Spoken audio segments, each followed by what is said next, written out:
Mirëmbrëma shikues të nderuar. Në rruga drejt i ftuar është kryetari i Partisë Demokratike Shqiptare Mendu Thaçi. Cila është platforma e PD-s-h? Çfarë parashikon ajo lidhur me statusin e shqiptarëve në Maqedoni? Pozicioni i PD-s-h rreth gjuhës shqipe? Çfarë është amnistia fiskale dhe si do ndahet buxheti në mënyrë proporcionale? A do të ketë koalicion paszgjedhor me BD-n? A do të ketë koalicion paszgjedhor me lëvizjen Besa ose LRPDSH-n nëse numrat të imponojnë formimin e qeverisë së re? Pra, mbi gjitha këto pyetje do të bashkëbisedojmë me zotin Thaçi dhe shpresojmë të marrim përgjigje të drejtë për drejta. Zoti Thaçi, mirëmbrëma dhe mirë se erdhët në Alsat. Mbrëma, mësë gjithë, mësë më lejoni një përmirësim, s'ka LRPDSH. LRPSHD është zyrtarisht e regjistruar si parti dhe zyrtarisht listën zgjedhore është kështu emri. Zoti Thaçi, kush janë njerëzit e rinj në listat e kandidatëve për deputet të Partisë Demokratike Shqiptare, sepse përveç Bartësit në njësinë e 5 zgjedhore, të tjerët janë figura të vjetra? Jo, nuk është bashkë kështu, ka një numër të madh të njerëzve të ri, po pjesa më e madhe atyre janë ekspertë të fushave të ndryshme, ekonomike, juridike, kështu me radhë, të cilët janë kandiduar në kuadër të një ekipi të mundshëm i cili do të mund ta realizojë programin dhe platformën e Partisë Demokratike Shqiptare. Që do të thotë një pjesë e caktuar e tyre, nëse Partia Demokratike Shqiptare merr legitimitetin dhe qeverisme, bashkëqeverisme me një parti tjetër me vendin, këta njerëz mund të kalojnë poste drejtuese në qeveri. Si vetëm Bartësi i listës numër 5, i kemi edhe të tjerët. Më thanë, i dyti në njësinë 6 është profesor Bardhil Dauti, i cili është... fjalën për Bartësit. Po, i dyti në njësinë zgjedhore numër 2 është ashtu një kuadër i ri, Kubanos, Halil Kurtishi. Bartësi i listës në njësinë zgjedhore numër 1 është doktor Idrizi, që është një figurë e re në politikën e nivelit lartë, qeveritar dhe parlamentar. Doktori ka qenë këshilltar në qytetin e Shkupit dhe është figurë e njohur, opozitare. Megjithatë, unë mendoj se pjesa më e madhe e ekipit janë, këtë desha të them, profesionistë që nesër do duhet të drejtojnë dikaster të ndryshëm të qeverisë së shtetit. A keni thënë një fjalën e fundit për përzgjedhjen e kandidatëve apo e keni shfrytzuar autoritetin tuaj si shef i partisë? Pa diskutim. Unë e shfrytëzoj autoritetin si drejtues partie nëse brenda strukturës partisë ka keq kuptime dhe në nivel të caktuar njerëzit nuk mund të merren vesh. Dhe unë kam shfrytëzuar autoritetin dhe dhënë kontributin që të merremi vesh. Dhe pa diskutim, nuk mund të themi të jemi aq pretencios se këto janë kandidatët më të mirë, ne që kemi dalë.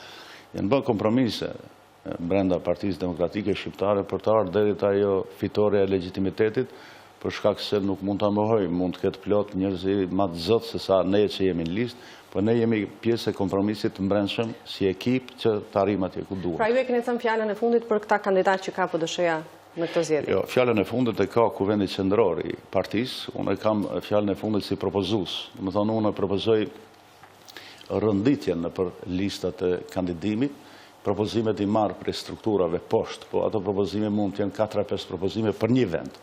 Unë e bëj vetëm rënditjen në listë, dhe më pastaj Kuvendi Qendror e voton listët, e pranon apo jo. Në një tubim, zoti Thaçi, ju hapur apeluat që qytetarët të votojnë për cilin do, përveç Bashkimit Demokratik për Integrim. Dhe a do të thotë kjo që ju bëni thirrje që të votohet edhe Lëvizja Besa, edhe LRPDSH-ja, cilët i quanit tradhtar? Është, nuk i quaj tradhtar, të parin, i cili ka të bëjë me marrje të pushtetit me votën e PD-s-h, sa të tjerët janë njerëz qytetar normal që kanë drejt antarësohen gjithkund dhe të veprojnë gjithkund. E para, këtë qëndrim tim do të mundohem ta bëj kuptim plot. Unë kam pak ndoshta ndikim të Maqedonasit, po thirrja e vërtetë e këtyre zgjedhjeve duhet të jetë që mos të votohet asesi për Ali Ahmetin dhe për Gruevskën. Dhe kjo nuk ka të bëjë me inate personale apo grupore, po ka të bëjë me një racionalitet të situatës.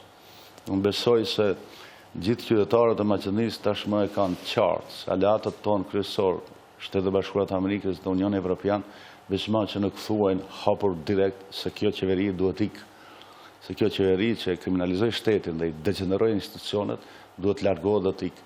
Dhe të gjithë aleatët tonë të vërtet e presin këtë që qytetarët e Maqedonisë nëpërmjet votës tyre ta bëjnë ndryshimin e madh, të ikë kjo qeveri edhe të vijë opozita, e cila e ka kredon morale, për shëndoshjen e institucioneve, për përshpejtimin e rrugës drejt NATO-s dhe Unionit Evropian. Cila opozitë, zoti Thaçi? Kemi shumë parti opozitare? Të gjithë që e quajnë veten opozitar dhe që realisht janë opozitar. Sa i përket partive të vogla të shqiptarët që konkurrojnë, unë sinqerisht mendoj se ato janë vlerë e demokracisë, nuk duhet ngacmohen, dhe është mirë që paraqiten në skenën politike, po megjithatë në aspektin racional duhet të them edhe një të vërtetë se ne nuk e kemi komoditetin e tillë që të ndahemi në 5-6 grupime, se kjo në rend parë mund të ndihmojë atyre të cilët ne duam të rrëzojmë me votë. Njësia zgjedhore numër 1, 2 dhe 5 janë njësi zgjedhore ku shqiptarët konkurrojnë si të tretët për të fituar numër të deputetëve. Dhe nëse këto partitë e vogla, që krejt sinjalet janë që nuk do të arrijnë pragun në këta 3 njësi, duhet populli di hapur se votat do të shkojnë direkt te Gruevski, eventualisht te Zaevi. Këto partitë vogla të cilët nuk arrijnë kvotën e fitores së 1 deputeti, automatikisht këto votat të shqiptarëve llogaritën te Partitë Maqedonas, se konkurrenti i parë është Gruevski dhe Zaevi, dhe kjo e dëmton votën opozitare shqiptare. Megjithatë, mendoj se ditët që na presin, vota do të koncentrohet te shqiptarët mes BDI-s dhe PDSH-s. Dhe betejë e vërtet demokratike elektorale do të jetë mes PDSH-s dhe BDI-s. Ne kemi kapacitete dhe strukturë të fuqishme e cila dhe do të rezistoj tentimeve nga ana e BDI-s për manipulim procesit zgjedhor. Mirë, këtu duhet bëj një shkëputje publicitare, rikthehemi pas pak në studio.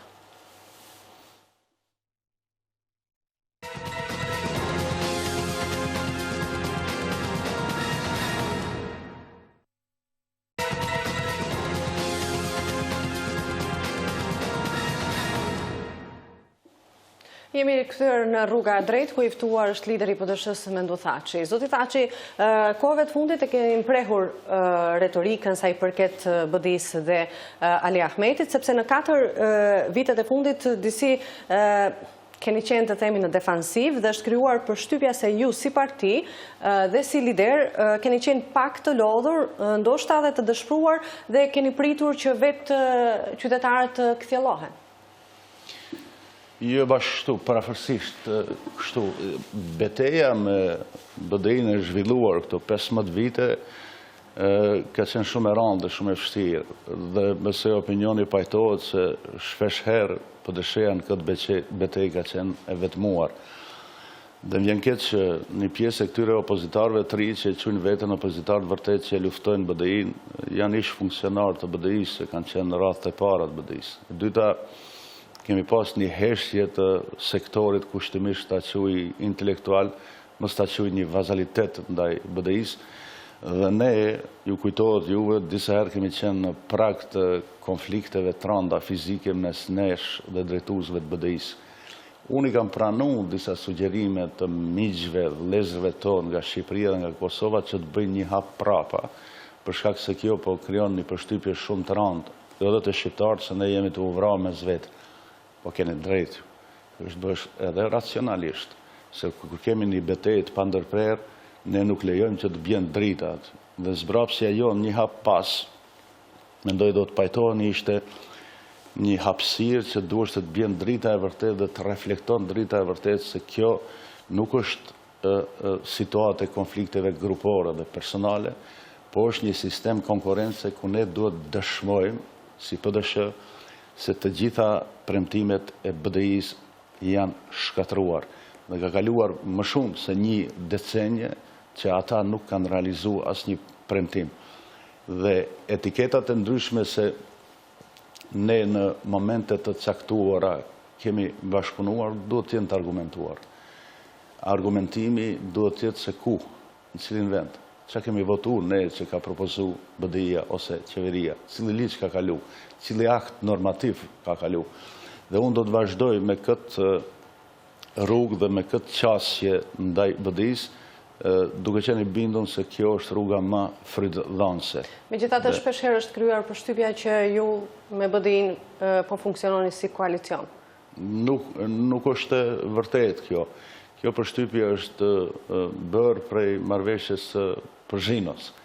Dhe marrëveshja e Përzhinos është arrit me një presion të madh të bashkisë ndërkombëtare dhe në kuadër të këtij presioni shqiptarët, nuk është ndonjë lajm kjo, se gjithmonë do të jenë pranë bashkisë ndërkombëtare dhe pranë asaj politikë. Nuk mund të quhet bashkëpunim në nënshkrimi i deputetëve tonë me të BDI-s që të shtyhen zgjedhjet e 24 prillit. Po kjo është një qëndrim i përbashkët duke respektuar dëshirën e bashkisë ndërkombëtare që ne të mbrim deri te zgjedhjet e lira demokratike. Marrëveshja e Përzhinos është nënshkruar kur unë i kam dhënë garancat e plota para bashkisë ndërkombëtare se asgjë më shkon në ndërmend që të bëhen pjesë e qeverisë të Gruevskit edhe të Ali Ahmetit. Dhe kjo më pastaj ja ka pre këmbët PD-s dhe Ali Ahmetit, duke eliminuar përgjithmonë shpifjen se ata së ndalin pe qeveri se mund të futet PD-shja. Dhe në këtë situatë, BDI-ja ka qenë e detyruar që të kalojë nga bashkia ndërkombëtare dhe nga PD-shja. Këto janë përshtypjet që krijohen se kemi vepruar si koalicion. Po kjo nuk është veprim i koalicion mes BDI-s dhe PD-shs, është krah për krah e politikës bashkisë ndërkombëtare për ta zgjidhur krizën. Zoti Thaçi, nëse nuk ju mbështesin qytetarëve të Tetovës apo gjithandej, do t'ju thoni sërish uji pelin ju bëft? Apo si që cituat në për media, helmi ju bëft uji? A dini, unë shpesh kur i ndëgjoj fjalët e mia prej disa njerëzve gërditen për fjalëve të mia. Realiteti është se në Tetovë, BDI-ja, për këto 15 vite, kam thënë edhe dikun tjetër, nuk e ka vendosur një dras në qytetin e Tetovës. Punët që ka bërë PD-shja për qytetin e Tetovës nuk maten me punët e BDI-s. Shkurt. Ne kemi vendosur gjatë kohës qeverisës tonë 5 ura mbi lumin e qytetit të Tetovës. Ne kemi vendosur një urë, një mbikalim të hekurudhës qytetit të Tetovës dhe kemi krijuar një pamje moderne ku në qytet futen 4 kursi dhe dalin 4 kursi. Kemi bërë qarkoren që lidhe autobanin e Shkupit me të Gostivarit dhe shumë gjëra të tjera. BDI-ja nuk ka bërë asgjë në këtë qytet. Dhe deklarimet e mia në këtë aspekt kanë të bëjnë me njerëzit të cilët fatkeqësisht e shitën votën atëherë, jo me qytetarët shqiptar të Tetovës. Dhe unë sinqerisht mendoj se kjo situatë do të përmirësohet dhe jam i bindur se BDI-ja do të pësoj fiasko totale në qytetin e Tetovës dhe në rrethin, për shkak se asnjë prej premtimeve që janë dhënë për këtë qytet nuk janë plotësuar. Zoti Thaçi, në platformën tuaj zgjedhore për vitet 2014-2018 në kapitullin e 3 me titull Kontrata shoqërore dhe shtetet federative, ju analizoni shpërbërjen e Jugosllavisë. Dhe a do të thotë kjo se në të ardhmen do të angazhoheni për shtet federativ? Jo, kjo është një formulim i cili na bën të lashë si parti dhe si shqiptar, për shkak se jo vetëm Macedon, por ka fatkeqësisht edhe disa shqiptarë që shpifin se fitoria e Partisë Demokratike Shqiptare do të bëjë ndarjen e Maqedonisë. Platforma jonë parasheh funksionimin e shtetit nëpërmjet të mekanizmit vetos, ku këta dy popujt më të mëdhenj do ta kenë kushtëzim vendimarrjen prej njëri tjetrit. Dhe kjo është preventiv, sipas meje, që mos ndodh federalizimi apo mos ndodh shkatrimi i shtetit. Ky mekanizëm realizohet shumë lehtë nëse ne në Parlamentin e Maqedonisë aplikojmë sistemin e vetos. Ne këtë bisedë kemi bërë edhe në takime të liderëve, dhe liderët Macedon kanë thënë se kjo e bllokoka funksionimin e sistemit. Po përgjigjja ime ka qenë se si mund të funksionojë ministri i brendshëm dhe zëvendës ministri të dy Macedon me veto? Funksionon për shkak se ka humbur besueshmëria tërësisht. Edhe vetoja e shqiptarëve në raport me Maqedonin si do të funksionojë jo përgjithmonë. Deri atëherë kur Maqedonia do të bëhet një shtet normal, kur shqiptarët do të arrijnë barazinë ekonomike me Maqedonasit, kur do të arrijnë barazinë politike dhe juridike me Maqedonasit, kur Maqedonia do të bëhet antari i NATO-s dhe antari i Unionit Evropian, do të jetë një shtet normal i pranuar, i cili aplikon të gjitha standardet pozitive ndërkombëtare, mund të largohet vetë. Marrëveshja politike është baza e platformës suaj, dhe tani shtrohet pyetja cilat janë ato parime bazë, cili do të jetë mekanizmi që do të garantoj zbatimin e barazisë në sistem. Është formulimi i partive tjera, nëse kemi këtë formulim barazia në sistem, ne kemi vetoja, dhe me thonë mos me leju që Maqedonasi të marrin vendime të cilat neve nuk na shkojnë në llogari. Kam pranuar publikisht se platforma e re është përmirësimi platformës vjetër të Partisë Demokratike Shqiptare dhe këtu kanë punu shumë ekspert të cilët e njohin mirë fushën e tyre dhe përmirësimi për opinionin për të sqaruar ka ndodhur nga përvoja ime 13 vjeçare deri vitin 2009 që definitivisht kuptova se të drejtat politike dhe të drejtat etnike pa financat shëndosha shtetërore nuk kanë kuptim. Dhe ky përmirësim është bërë te mekanizmi vendimare se duhet të aplikohet vetoja dhe të aspekti i ndaljes së diskriminimit ekonomik që u bëhet shqiptarëve në aspektin etnik. Kjo ndalet nëpërmjet shpërndarjes së drejtë dhe proporcionale të buxhetit shtetit dhe dyta me falje të borxheve të cilat shqiptarët i kanë ndaj shtetit. Dhe këto borxhe nuk janë borxhe astronomike, po janë një faturë për rrymë elektrike 25 euro, një për ujë 15 euro, një dënim komunikacion 50 apo 100 euro, një dënim tjetër i cili ka të bëjë me një shqiptar që për idare merr një gjysmë metër drunë dhe dënohet 500-600 euro, 1000 euro dhe përfundon në burg. Këto me ligjin amnestisë fiskale dhe me faljen e borxheve publike që kanë shqiptarët ndaj shtetit, me njëherë do të krijojmë një ekonomi pozitive në aspektin e rikthimit në situatën zero.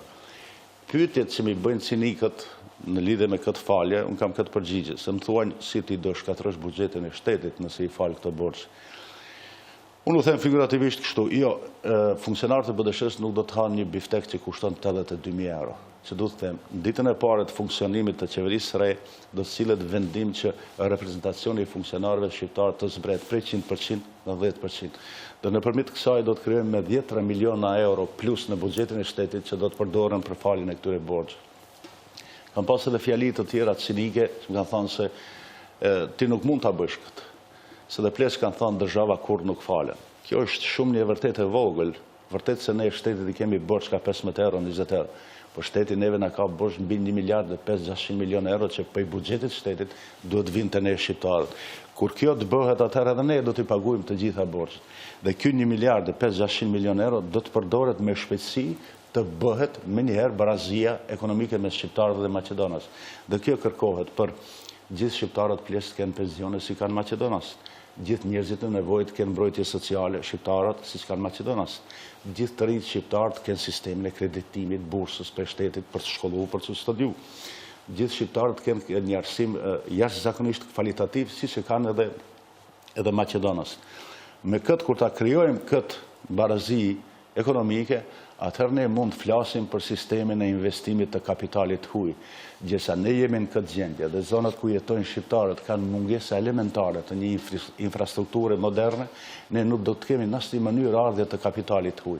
Do më lërni edhe një minutë, se i kam shumë të rëndësishme këtë aspektin ekonomik ta sqaroj. Do flasim edhe pak më tutje për ekonominë, por mbarojnë. Po, më falni, edhe një minutë, të gjithë ata konkurrentë të mi që vinë thuj njerëzve do ketë punësime, do ketë kreditime, ose njohin punën o gënjejnë. Buxheti i shtetit Maqedoni është tërësisht i shkatëruar. Buxheti i shtetit nuk renovohet me resurset brendshme. Buxheti i shtetit do të renovohet vetëm me ndihma dhe kredi ekonomike që do të vinë për Unionit Evropian, për Shtetet Bashkuara tjera të Amerikës dhe burime tjera.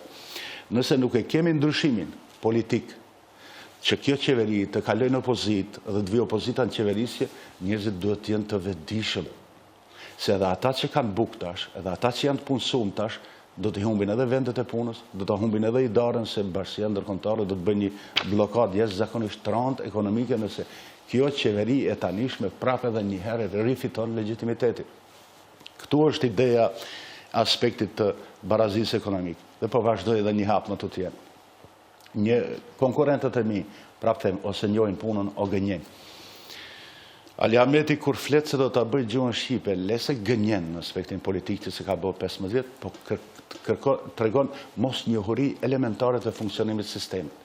Ekspertët që unë i konsultojmë kanë thënë se legalizimi i përdorimit të gjuhës shqipe buxhetit shtetit i kushton mbi 430 milion euro. Për shkak se legalizimi i vërtet të gjuhës shqipe është kur ai që do të punojë në shalter do ta njeh në mënyrë perfekte, me shkollim superior, gjuhën shqipe dhe foljen dhe shkrimin dhe gjuhën maqedone. Nëse ne duam ta bëjmë realisht legalizimin e gjuhës shqipe, duhet me mira njerëz të tillë të punsojmë në shalterin e shtetit. Kemi kaq njerëz? Jo. Më thonë, duhet hapim shkolla, fakultete, duhet bën investime me 100 miliona euro që t'i krijojmë këto kuadra të cilët do të punojnë në shalter, dhe kur do të shkoj unë të flas apo të jap një letër, unë do të flas në gjuhën time. Megjithatë, këto investime ka qenë mundur të bëhen edhe deri tani, zoti Taçi. Jo të investon në projekte siç është Kupi 2014. Tani dhe unë thash se edhe Ali Ahmeti, edhe këta të tjerët nuk e njohin punën. Këta të tjerët se njohin, Aliu gënjen. Edhe njerë po e them të përmbylli aspektin ekonomik. Shqiptarët të drejtat politike që u jepen, apo juridike, nëse pas këtyre të drejtave nuk qëndron buxheti i shtetit, ato drejta nuk kanë vlerë, nuk kanë kuptim. Dhe këtu është dallimi i madh mes programit dhe platformës tonë dhe partive të tjera. Zoti Taçi, në platformë theksoni se një ndër parimet e Partisë Demokratike Shqiptare është dhe respektimi përpikt i konceptit sekular në shtet. A nuk ishit ju që në një tubim partijak, më duket që përpara qeverisë keni bërë thirrje fetare? Nuk kam bërë thirrje fetare, po unë jam mundu të shpjegoj se problemi i Maqedonisë nuk është vetëm aspekti etnik që po keq përdorin maqedonasit buxhetin e shtetit, po është edhe aspekti fetar. Kush më siguron mu se slavë ortodoksët janë shumicë si përcaktim fetar në Maqedoni? Unë mendoj se nuk janë shumicë. Unë mendoj se muslimanët janë shumicë. Dhe kjo s'ka të bëj as pak me mua si lider partiji, me Mendu Thaçin dhe me përcaktimin e besimit tim. Po kjo ka të bëj me një obligim të madh moral dhe politik. Ne të cilët i kërkojmë votat për këtyre njerëzve të cilët e kanë konfesionin 97-98% musliman, duhet përkujdesemi që këta t'i kenë të gjitha kushtet kultivimit të veçantës tyre fetare nëpërmjet jo të fjalëve, po të buxhetit shtetit. Dhe ky buxhet i shtetit, kur jepet për kultivim të vërtet të aspektit fetar, parandalon lloj-lloj ekstremizmash dhe lloj-lloj rrugësh tjera radikale. Pa diskutim, investimi i buxhetit shtetit në objekte, në aspektet të kultivimit, në aspektet të manifestimit të fesë ortodokse, është mënyrë astronomike shumë i madh. Dhe e dyta, kjo që unë mundohem që muslimanët i kenë të gjitha kushtet, po më shehet një diçka. Ju lutem, unë jam i vetmi lider i shqiptarëve të Maqedonisë që ka marrë pjesë në meshën e kishës katolike gjatë Krishtlindjeve në vitin 2007. Për shkak se të gjithë dim se në Maqedoni jetojnë edhe shqiptarë të cilët kanë konfesionin katolik. Dhe kjo s'ka të bëjë me kur farë keqpërdorimi, po kjo ka bëjë në përkujdesje për njerëzit të cilët na votojnë. Dhe duhet ta kemi këtë përkujdesje. Zoti Taçi, pak më herët ju thatë se nëse edhe pas 11 dhjetorit vazhdon qeverisja e njëjtë, sikurse deri tani pra VMRO BDI shumë njerëz do të humbin vendet e tyre të punës. Megjithatë, mendoni se qytetarët do t'ju besojnë juve nëse thoni se libreza partijake nuk do t'jetë bazë për punësim në të ardhmen, por do të bazohet në arsimimin e njerëzve dhe përgatitjen e tyre profesionale? Unë ju premtoj nëse PDSH-ja fiton dhe unë e marr postin e zëvendës kryeministrit të parë dhe të vetëm në qeverinë e Maqedonisë, e para do të mundohem të jem sa më jo partijak dhe uljen time në atë karike do të kuptoj si përfaqësues i shqiptarëve i cili ka për detyrim të përkujdeset që të mbrojë interesat e gjithë shqiptarëve, po edhe ata atyre që janë BDI. Rreth 5 deri 40 kuadër do të zgjidhen nga unë vetë personalisht si zëvendës kryeministër, dhe këtaj do të jenë njerëzit të cilët do të punojnë në Ministrinë e Brendshme. Dhe për këtë duhet të kemi mirëkuptim se është çështje e diskrecionit dhe besueshmërisë të skajshme. E dyta, 50 deri në 200 do të jetë numri i njerëzve që do të zgjidhen nga unë dhe PDSH-ja për të drejtuar disa institucione, ekspert, profesionist të ekipit tim, të cilët duhet këta institucione që kanë degeneruar t'i kthejmë në rrugën e vërtetë të sistemit të vlerave, standardeve ndërkombëtare dhe respektimit të ligjit. Për të tjerët, ju them hapur dhe publikisht, të gjithë drejtuesit e seksioneve më poshtë, që sot e quajnë veten BDI dhe e pranojnë publikisht para meje, para jush, para gjithë popullit, mora aty s'na bën hesap neve kush Maqedon fshin, vrasin, presin dhe rrim me kokën e ulët. Ju premtoj dhe këtë do ta dëshmoj. për ati momentit të qeverisës PDSH-s, edhe këta që kanë qenë struktura të BDI-s, do t'jenë shumë më krenar si shqiptar në institucionet të cilat do të veprojnë. Ndryshimi do të ndodhë në nivel të drejtimit të institucioneve. Kjo më poshtë, nëse vazhdon, do të jetë skandaloze dhe nuk guxon asesi të vazhdoj. Megjithatë, për fund po them edhe këtë. Një popull do të arrijë në vlerat e vërteta civilizimit perëndimor kur do të ketë gatishmëri që ta luftojë të keqen brenda. Drejtuesit e institucioneve të ndryshme që janë shqiptarë të BDI-s do të nënshtrohen standardeve dhe vlerave perëndimore për qenë drejtues. Dhe e dyta, nëse ata nuk kanë shkel asnjë prej këtyre standardeve dhe asgjë prej ligjit dhe asgjë prej rregullores të funksionimit të atij institucioni, premtoj se do të jenë prap drejtues të atyre institucione. Zoti tha që shkurt vetëm sepse më duhet bëj dhe një shkëputje tjetër. Më bëri përshtypje që tha që nëse fitoj zgjedhjet, nëse bëhem zëvendës kryeministër. Pra ju nuk doni as më shumë as më pak se posti zëvendës kryeministrit. Shkurt vetëm ju lutem. Mënyra si e thoni ju është personale, s'ka mund kërkesë personale. Unë mendoj se shqiptarët definitivisht pas këtyre zgjedhjeve, me nam, me nishan, me kushtetut, me rregullore të funksionimit qeverisë, duhet të kenë njeriun e dytë në këtë shtet, i cili simbolizon mbrojtjen e interesave të shqiptarëve në institucion dhe është garant i respektimit të marrëveshjeve. Reklama, rikthehemi pas pak në studio.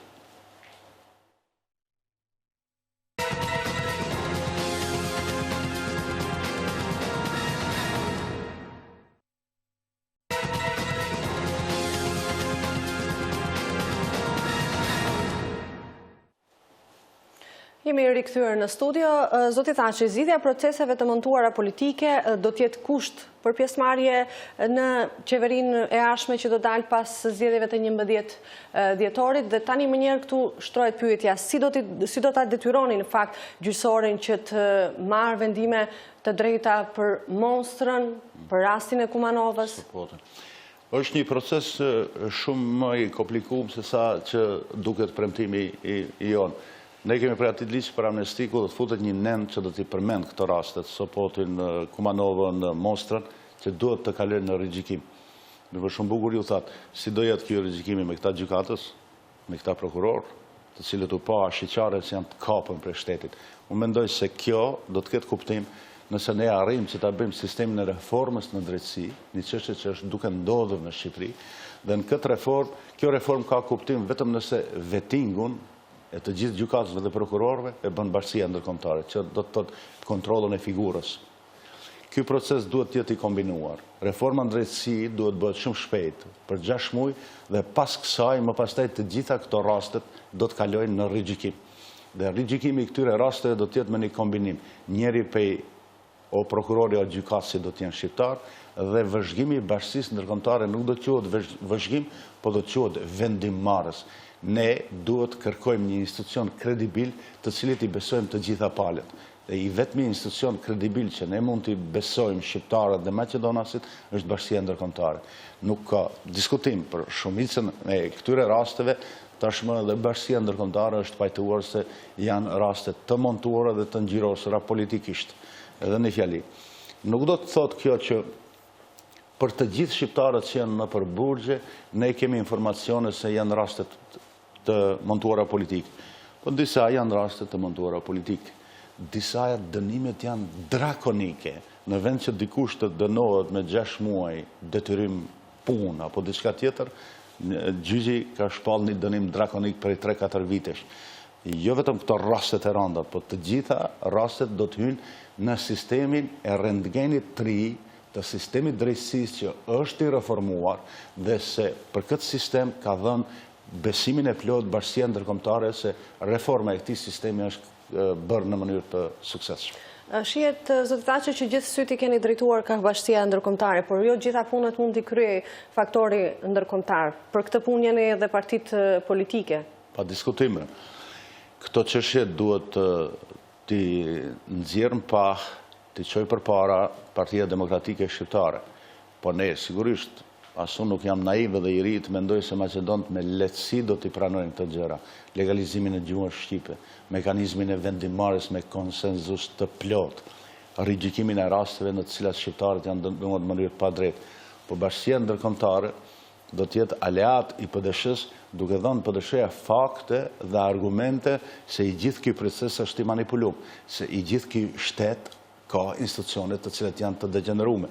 Dhe ne nuk duhet ta mohojmë këtë se eksperti, arbitri, i cili thotë se kjo është në rregull, është bashkia ndërkombëtare. Për shkak se ne, jo bashkia ndërkombëtare, por ne jemi të kërku pa ndërpres, paku me retorike dhe Maqedonas, dhe partitë politike, që ne me shpejtësi shkojmë drejt bashkisë ndërkombëtare.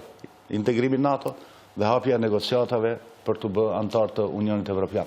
Dhe krejt kërkesat, krejt programi dhe platforma e Partisë Demokratike Shqiptare janë të bashkëngjitura me këtë sistem dhe vlerave perëndimore dhe me standardet e shoqërive dhe shteteve perëndimore. Kjo Gjithmonë, zoti Thaçi, dhe BDI-ja para çdo zgjedhjeve në plan të parë kishte integrimin në Bashkimin Evropian dhe në NATO. Shoh që edhe ju jepni prioritet të madh kësaj gjëje. Megjithatë, për tango duhen dy vet. Dhe tek pala maqedonase gjithmonë ka munguar gatishmëria. Po tek ky partner koalicioni i qeverisës që e keni pasur dhe ju dikur. Po, kjo është e vërtetë. Megjithatë, unë ndërpreva tangon me Gruevskën 2008. Dhe i gjeti një lojtar tjetër për tango, zotin Ahmeti. Dhe ju du t'i përkujtoj opinionit se arsyeja kryesore pse faktikisht, de facto dhe të jure, ra qeverisja jonë me vëmëron vitin 2008, ishte mosmarrja e ftesës në samitin e Bukureshtit për Maqedoninë që të bëhet antare e NATO-s. Më pastaj do t'ishte palejueshme që t'i harojmë këta të vërteta. Ali Ahmeti ju ofrua Gruevskit atëherë pa asnjë kusht.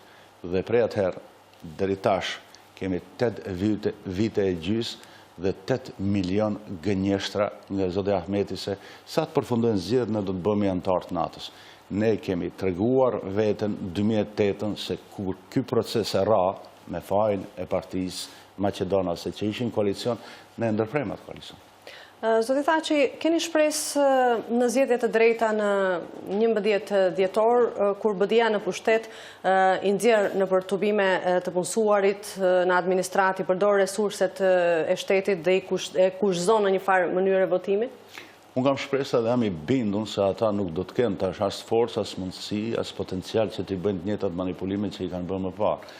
Vëzhgimi i bashkisë ndërkombëtare do të jetë jashtëzakonshëm dhe penalizimi për atë strukturë dhe për atë parti që do të bëjë shkelje gjatë këtij procesi do të jetë shumë i madh. Megjithatë u apeloj njerëzve të mi të cilët janë nëpër të PDSH-s, të cilët janë nëpër vendvotime si vëzhgues dhe antar të këshillave votues të jenë shumë syçel. E vërtetë është se bashkia ndërkombëtare ka dhënë garanca të plota, po bashkia ndërkombëtare don fakte dhe argumente për këtë manipulim. Ne kemi një komunikim të shkëlqyeshëm me bashkinë ndërkombëtare dhe çdo ditë u japim informata se çka është ndodhur. Po kam edhe një porosi. Për të gjithë vëllezërit tonë shqiptar dhe musliman, mos të lejojnë që BDI-ja gratë t'i bëj subjekt të manipulimit të zgjedhjeve. Ai film që është bërë përpara ka përfunduar. Vesh gruan me 3-4 havale të ndryshme dhe të çot votoj 5 herë. Nuk kanë faj antar të këshillit votues as të vëzhguesit e PDSH-s. Unë e kam dhënë këtë urën, që antari i këshillit votues duhet në momentin kur të vërrej se një grua do të votojë 2 herë, ta stopoj me të dy duart procesin votues. Dhe nëse mos kemi këtë kuptime, ajo grua pe atij momenti përfundon me minimum 5 vjet burg. Dhe njerëzit duhet të jenë shumë të kujdesshëm që struktura e Ali Ahmetit e mbushur brenda me kriminal, me bandit, me hajdut, do të mundohen që ta keq përdorin këtë strukturë të shqiptarëve, po do të jenë refuzues absolutisht. Këtë herë është situata jashtëzakonisht serioze. Dhe ne kemi marrëveshje gentlemane, ne dhe opozita maqedonase, që në çdo vend votim, fletoren, kjo është me rëndësi për të gjithë ta kuptojnë, fletoren ku jepet letër njoftimi dhe dëshmohet identiteti yt, do ta ketë o LSDM-ja o PDSH-ja. Nuk do ta ketë pjesa e pushtetit.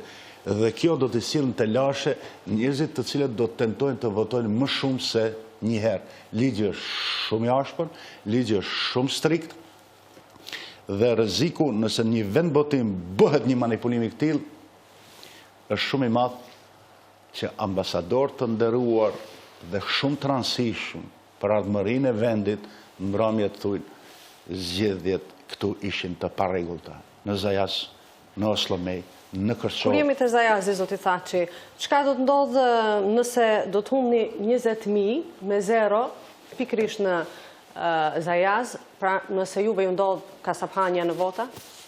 Nuk do të ndodhë ajo, për shkak se ne kemi vendosur në çdo vend votim antar të Këshillave Votues dhe vëzhgues tentimi që ajo të ndodhë nga ana e BDI-s do të përfundojë me prishjen e zgjedhjeve në ato zona qysh para ditë. Dhe normalisht mos pranimin e rezultatit në asnjë mënyrë nga ana e PDSH-s për ata dy zona dhe për një pjesë të Kërçovës që është në njësinë zgjedhore numër 5. Edhe të jenë sigur, nuk janë aq trima këta Aliametje, hajdut të ndryshëm si Beqa e Ismet Gurës. I kanë marrë ata porosit edhe për bashkësisë ndërkombëtare për të gjithëve se nuk është loja e vjetër.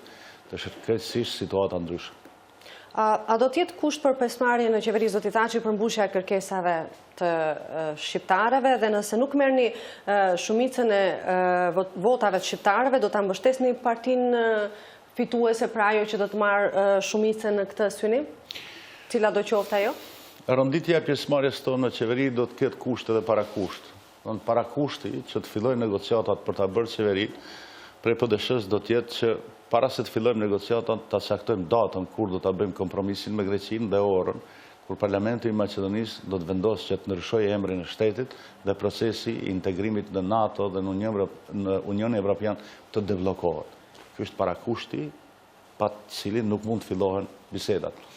Më pastaj, bisedat do të fillohen me kushtet të cilat ne i kemi në platformën e rrejt Partisë Demokratike Shqiptare, që nënkupton se këto kushte duhet plotësohen me një timing të caktuar, me një afat kohor të caktuar. Për shembull, çështja e buxhetit mund të bëhet brenda një muaji, që buxheti i shtetit si projekt brenda qeverisë mos mund të shkojë në parlament pa nënshkrimin edhe të zëvendësisë kryeministit shqiptar, i cili thotë botërisht se ky buxhet është i saktë. Dhe këtu nuk diskriminohen bujqit shqiptar, nuk diskriminohen pensionistët, nuk diskriminohet rinia, nuk diskriminohet arsimi, shëndetësia e kështu me radhë. Ndërsa sa i përket fituesit tjetër të mundshëm tek shqiptarët që sonte asnjëherë nuk tha që ju kur do të fitoni, po tan kohës më thoni kur do të humni, kur do të humni. Jo, në asnjë mënyrë nuk thash kur do të humni, gjithmonë ju parashtrova dhe pyetjet nëse fitoni, çfarë do ndodh. Asnjë pyetje s'u bë kur do të fitoni, po pyetjet ishin kur do të humni, s'ka gale. Nëse ndodh që një parti tjetër politike të fitojë zgjedhjet, ne do të jemi ashtu si kemi qenë. Opozitarët vërtet që do të japim një kohë dhe një hapësirë që ajo parti të përmbush premtimet. Në pastaj do të kalojmë në kritika dhe sulme politike për gënjeshtërën e radhës. Unë kam bindje seriozisht plot që kushti që po e kërkojmë të gjithë shqiptarët e Maqedonisë, Shqipëria, Kosova, edhe Shtetet e Bashkuara të Amerikës, edhe Bashkimi Evropian, do të plotësohet. BDI-ja do t'i humbë zgjedhjet. Mirë, këtu bëjmë shkëputjen e fundit publicitare, rikthehemi në pjesën e fundit të emisionit.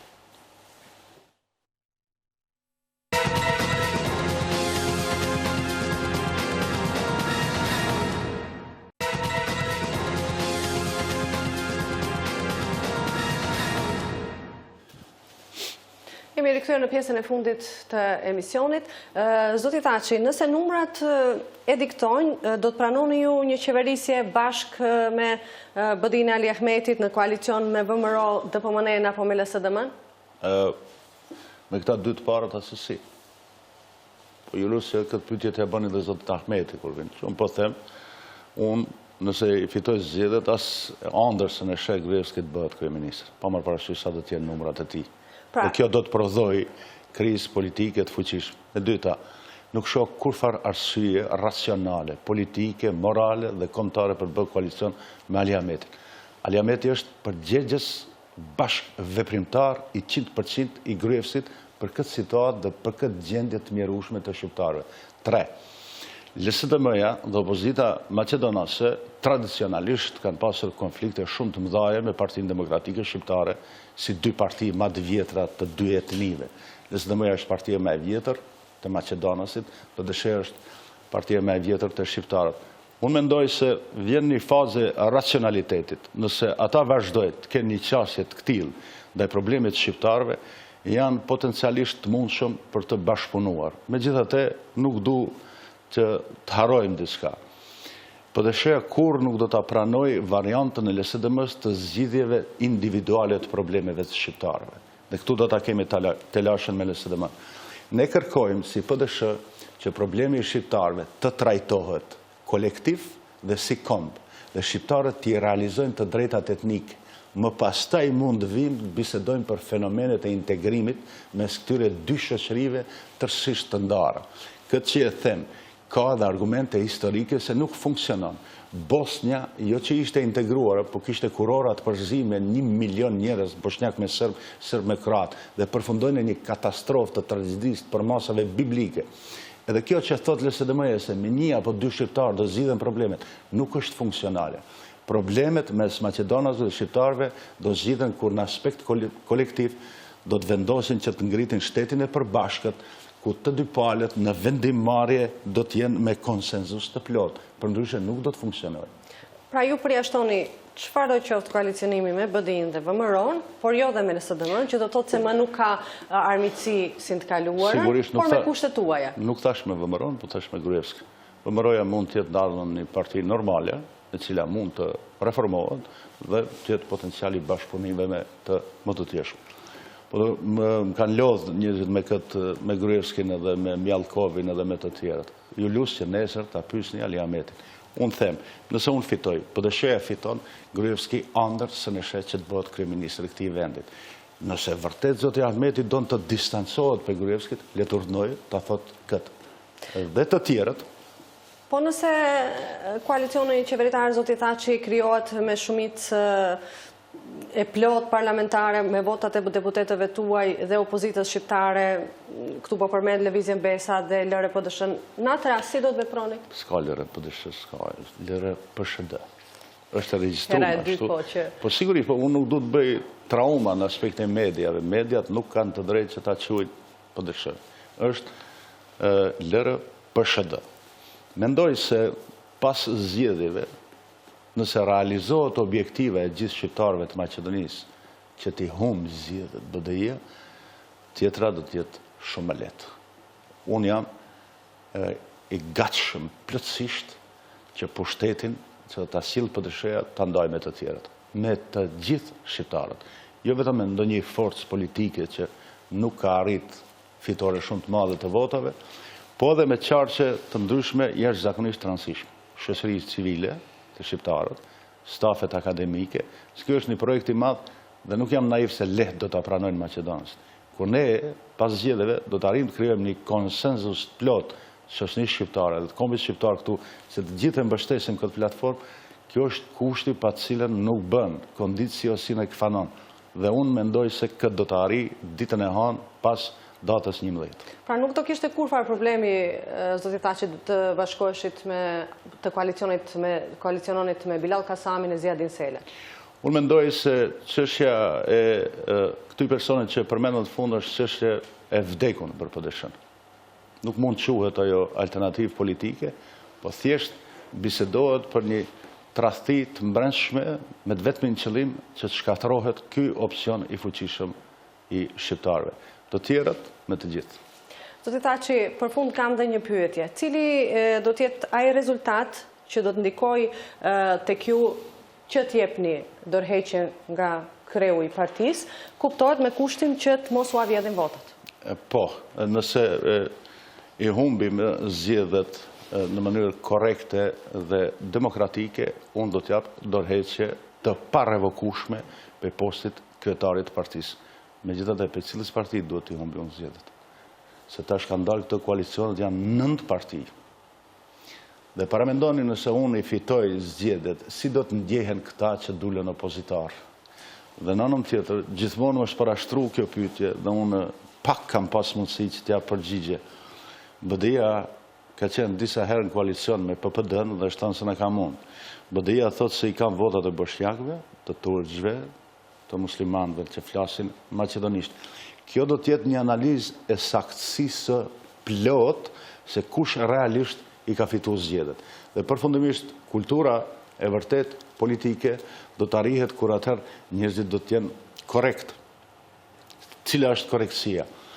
Po këta që dalin konkurojnë me decenje mua se nuk e drejtoj si duhet opozitën dhe unë çdo zgjedhje i mbys me fjalorin politik 8-0, 8-2, 7-1. Çfarë përgjegjësie mbajnë këta? Ku e keni Imer Selmanin? BDI. Ku është Rufi Osmani? Njëri lider sot do të tha që i djegi, ju i thoni i mbys. Jo, i mbys politikisht. I mbys politikisht. A i tjetër duhet të për mu sa i mbys politikisht. Nështë merret me ata, se ne jemi konkurrentët e vërtet. Dhe së është me rëndësi, si them unë, po është me rëndësi, duhet të kuptojmë. Vjen keq, Rufi Osmani, Imer Selmani, a i tjetëri, kretë kanë përfundu në BDI. Dhe unë e mbaj fjallën peng. Edhe këta që sot konkurojnë si janë opozitarët e vërtet, kretë do të përfundojnë në BDI. Opcioni i vërtet opozitar me forcë, kapacitet, program dhe platformë të sakt, vazhdon të jetë PDSH-ja. Vota që duhet të jetë kundër BDI-s, sinqerisht mendoj se humb kuptimin nëse shkon në grupacion tjetër politik. Zoti Thaçi, falenderit që sonte ishit në Rruga Drejt. Respekt. Juve shikues të nderuar, ju falenderit për vëmendjen. Shihemi nesër në të njëjtën kohë ku i ftuar është lideri i BDI-s Ali Ahmeti. Mirupafshim.